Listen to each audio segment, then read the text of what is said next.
We took him to a psychiatrist, and within a matter of minutes, yeah, she's ADHD, and here's your drug. Went on to Medicaid, and 5 minutes later, he was on Zyprexa. He saw the psychiatrist and prescribed the medicine for 20 minutes. The guy didn't even look at her. He talked to her a little bit. Now, how can you tell if somebody's ADHD or not ADHD from just a few minutes talking to her? Next thing I know, I'm getting handed a handful of Xanax. That's how easy it is to get these drugs. Just so easy. It's just passed to me like candy. That simple.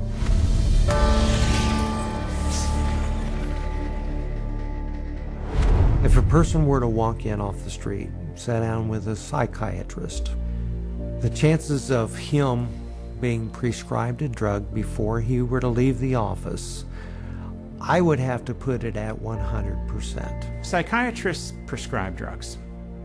They might have different ways of diagnosing, they might have different ways of interacting with a patient, but it's rare to find a psychiatrist that uses no drugs. The psychiatrists today are, in quotes, admitting they can't cure these mental illnesses, and they're therefore going to manage your illness by using a drug. 50 years ago, a person who was going through a divorce would have relied on family, friends, clergy, and even the family doctor to a certain extent for conversation to work through the issue. They certainly wouldn't have been medicated. C'était avant l'ère des psychotropes.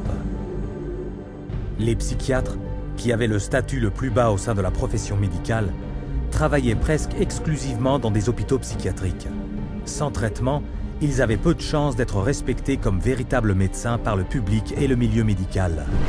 Psychiatrists had for years been on the fringe of medicine.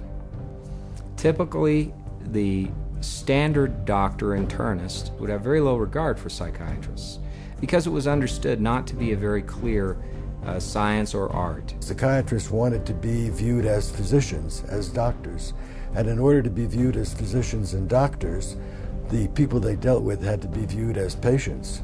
And if doctors dealt with diseases, then their patients had to be diseased. Psychiatrists had a wonderful opportunity, they felt, to become respected in the eyes of their peers.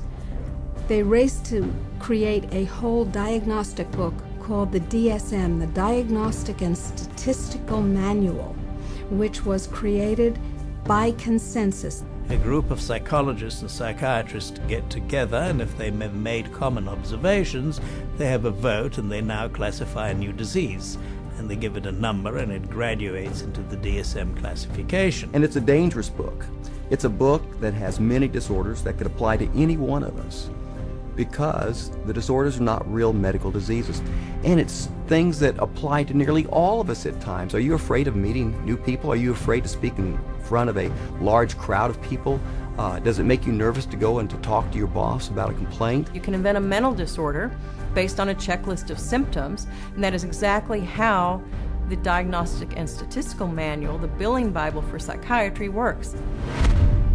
Depuis la première édition du DSM en 1952, le nombre de diagnostics n'a cessé de croître. Du livret peu épais de 130 pages énumérant 106 prétendus troubles mentaux, le DSM est devenu un volume de 886 pages. Aux États-Unis, les psychiatres doivent utiliser ce manuel pour faire un diagnostic, prescrire des psychotropes et facturer leurs services. L'industrie psychiatrique utilise actuellement le DSM pour encaisser plus de 72 milliards de dollars des assurances publiques et privées. The DSM is used to diagnose and then give a label, and the label is used for billing purposes. That's how they get paid. You have to have a term in the Diagnostic and Statistical Manual in order to then call it a disease and treat it as a disease and write a prescription for it. And so because they can vote it in, they can create, and then the drug industry can just take over and market their drugs for those new disorders. And those drugs were welcomed by psychiatry leaders because it made us real doctors. Of course, first the public had to believe that there was something wrong with them, and that that thing wrong was biochemical, and that that could then be treated by a drug which was supposed to cure all. And so it was relatively easy, I think, to say, well, look, let's start looking at mental illness as fundamentally a matter of chemical imbalance in the brain. Chemical imbalance is a term that's used as a marketing ploy, as opposed to anything that there's scientific evidence to support. Nobody has yet measured, demonstrated, or created a test to show that somebody has a chemical imbalance in their brain. Period.